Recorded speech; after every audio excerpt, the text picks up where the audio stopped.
Hello বন্ধুরা, welcome back to my channel my beautiful আর্থে আপনাদেরকে স্বাগত জানাই। আজকে আমরা জানব বক্রেশ্বর শক্তিপীঠ সম্পর্কে। পশ্চিমবঙ্গের বক্রেশ্বর শক্তিপীঠ বীরভূম জেলার পাফারা নদীর তীরে অবস্থিত। এটি সিউড়ি থেকে প্রায় 24 কিমি এবং কলকাতা থেকে প্রায় 240 কিলোমিটার দূরে। মন্দির স্থাপত্য রয়েছে। মন্দির কমপ্লেক্সের অভ্যন্তরে রয়েছে মহিষমর্দিনী ও বক্রেশ্বর মন্দির।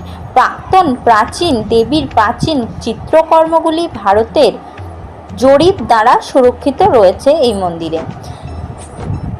এই মন্দিরের কাহিনী হলো দেবী সতীর ভূযুগলের মধ্যবর্তী অংশ বা তার মন এই অঞ্চলে পতিত হয়েছিলেন যখন ভগবান বিষ্ণু শিববিহীন দক্ষ যজ্ঞে স্বেচ্ছায় প্রাণ বিসর্জনকারিণী সতীর দেহ সুদর্শন চক্র দিয়ে খণ্ডিত করেছিলেন।